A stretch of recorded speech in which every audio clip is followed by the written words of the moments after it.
And welcome to my first video with sound. Or whether you can understand my Lancashire accent, I have no idea. Anyway, this little video is just to show cameras that are used in Animation Lab plugin. It's not going to go into details of how the commands work, but just shows two different cameras that you normally use. Started doing this mainly because I think my terminology caused a bit of confusion on the TC forum, so I thought pictures might make it easier to explain. So this is a little view. What everybody uses front, world plan, ISO, whatever to draw. It is technically a camera because it's got camera movements and it's also got camera properties. In TurboCAD you can't do anything with this. There's no handles to select and you can't make it an actor. But the programmers did think about it and they provided us with a mobile camera. You can also access it. If you right click, it's there. It's greyed out because you can only have one. Although it says mobile, you still can't grab hold of it. There's no handles, no selections. The reason for that is because it is the full view, just the same as the normal TC camera. If you have more than one window, just move that over a bit.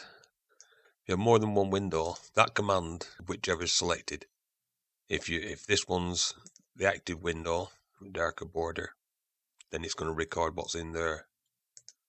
If that one's the active window, it's going to record everything what's in there. And it does that mainly. Switch over to commands. It provides extra commands. And some of them are the same as what's in the normal TC camera, main view one. Camera position, look at, and up. The path ones are probably what people will use the most. Maybe look at. We select by path, can do what we'll do 1 to 20. Now we need a path which will put the spline. Let's move the view a bit. Whatever it does, it's going to do in the middle of the screen. So the first frame, that one, the start of the spline, it's going to move to the middle of the screen, and then the whole view will then start to change so that the end point is also in the middle of the screen. So if we click play on that, we'll be able to see it. There we go. So the one important thing about mobile camera is to have your view set up how you want it first. So if you want to zoom in a little bit, it'll still follow that path in the middle of the screen. As you can see there, so all the views changing. Mobile camera can take a little bit of getting used to, but it is useful. All these presets that the programmers supply are all done via the mobile camera. If we click slide vertical, you'll see it's looking for a mobile camera. I can only have one, but it will still work. The only reason I keep going to world plan button is it will let you undo the scenario, won't change the view. So if you do create a view, like if you zoom in and that's how you want your thing to look, and create a new view, your own view. Get a view right, and then create view, do 3. Now whenever you want to go back, rather than, because you will testing, you'll be going backwards and forwards. So to get back to the right one is dead easy. Now you've created a view. Just click that and we're back there. As that, simply because you can't undo a mobile camera. Another thing you can actually do with mobile cameras is keyframes. Switch to keyframes. It has its own line. It'll even let you record keyframes. Doesn't do anything in the middle. So if you're using mobile cameras, ignore this bit. You can still use it for objects, but not for the camera itself. Other commands. If you look at the position, look at the same ones what are in here. Although target point is same as look at, not vector. The position by path If you use that on its own, it can do some odd things. Zoom out. Let's just try that. See what it does. Completely wonky. Position is an odd one. Sometimes doesn't produce what you want. In this case, it's actually complete spun the drawing and we're actually looking from underneath. That is more because quite often you will have to use multiple commands to get the camera actually where you want it before you start your animation. Just get rid of that one. Other commands, most of these won't work. Rotate, if you try and rotate something from 0 to 1, 10 degrees, and then try and run that, it'll come up with an error, unsupported command. So most of them won't actually work. What will work is the path, the follow ones. We go again 1 to 220 with a spline. Now this is where we do, if we just try and follow the path there, it's might try it. I don't think it's going to work proper. No. Spun the view up. So we do need the view right first. Let's try it there. We're reasonably close and in line with it. That's better. So providing you can get your view set up right, you can use the follow commands. And even the slide ones will work. I should have created a view and I didn't. The only reason I'm setting it back up again. One more. The only other thing I'm going to show here is if you put in another command like that, that one followed by path is going to try and take the camera directly on the path. That one is trying to look at it. So if we do 1 to 20 on that one, 20 with a, again with a spline, now you're going to get a conflict. You put two alternatives, it's going to conflict with what you're trying to do and what TurboCAD thinks it can do. And you can't do two at the same time. So if we fire it up, that's what you get. It's trying to follow a path, and then the other one is trying to shove the view somewhere else. Just not going to play well together. And that's about it for mobile camera. Usefulness, they are a very useful tool. One advantage, you only need to work in one window. You don't need another one showing one camera view and another one showing another. So it is pretty predictable that way. As long as you get your view set up, it is very reliable. But we'll leave that for now. So what's the next one? Well, the only other one we've got is a user-inserted camera. So we've got, in my case, depends on your workspace. In my case, we've got camera in that one, and there's also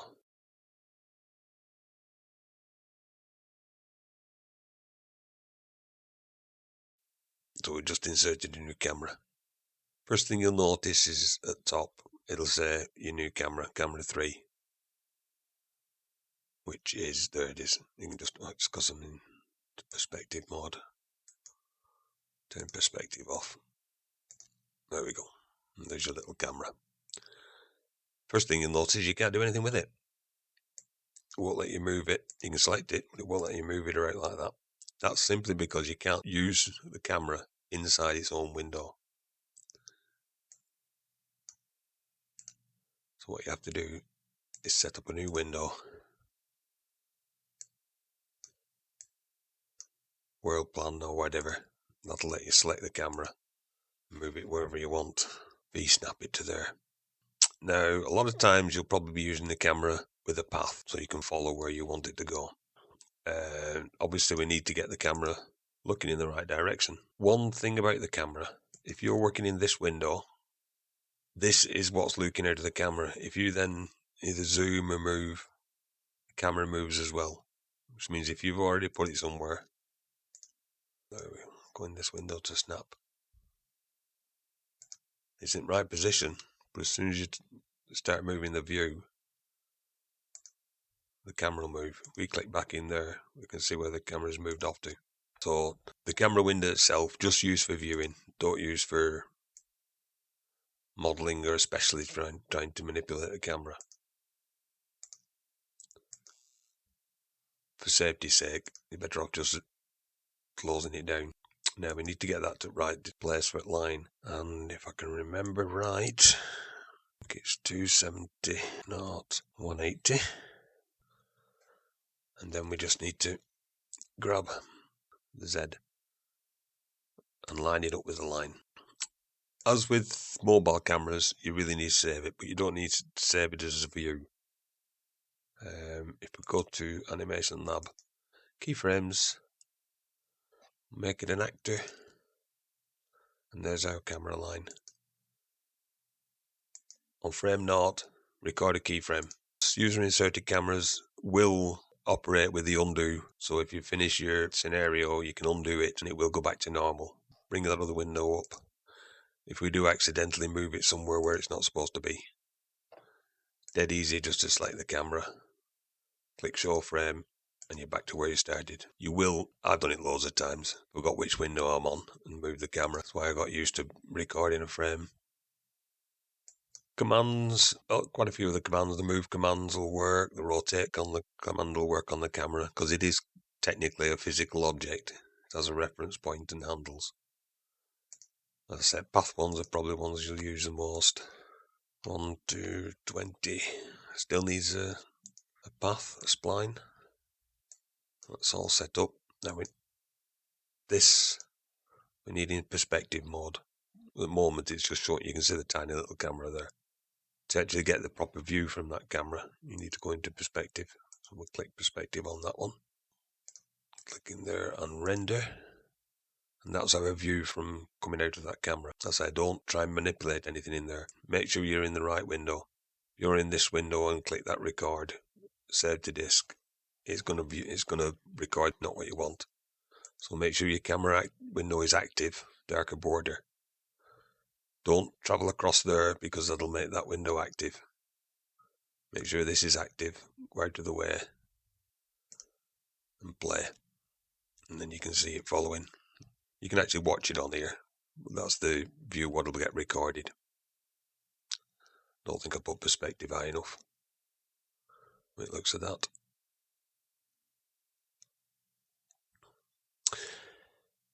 Right, as I say, other commands will work with the camera. It will also undo, so the camera will go back to where it started. But if you forget that, just use the keyframe. We move that about there. Round. Going to that view and spin it downwards.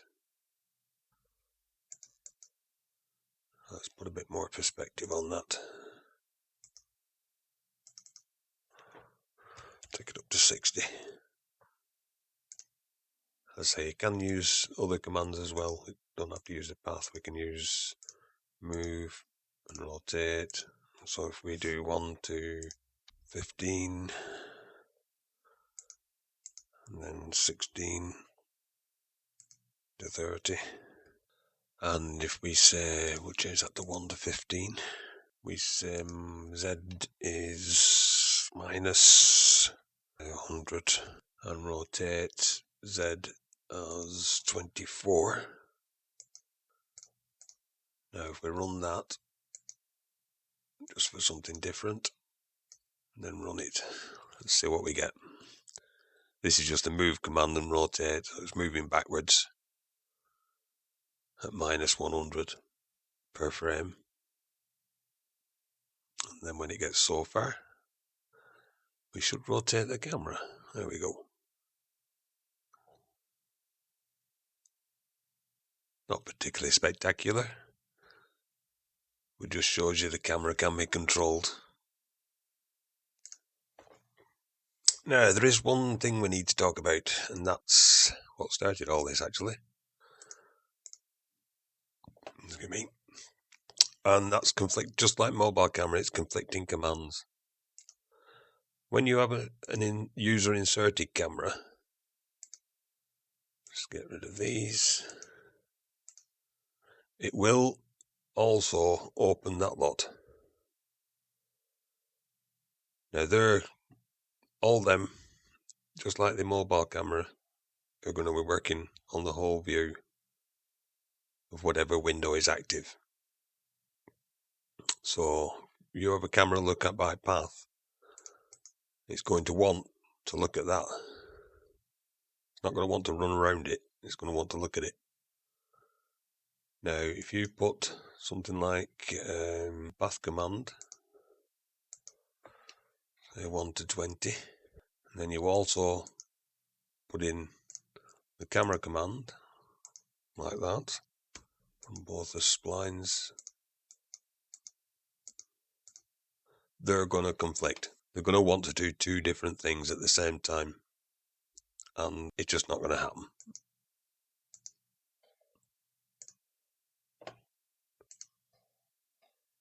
In case you just realise something's changed, to save time, I've just set the camera back up to where it started, the keyframe again. Right, so what we're going to look at is what's going to happen. The follow path is a great command for cameras. That one, as I say, really should be resigned just to the mobile camera. I would not use that with a user inserted camera. We close that down, make sure this is active, and you're going to get camera doing all sorts of weird things. In fact, if we put this other one back up, you can see where the camera is. It's nowhere near the path, and that is purely because them two commands are conflicting each other. And just to show it is that command, we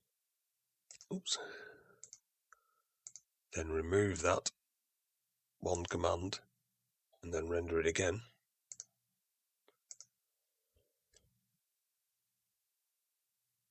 You can see it works perfectly.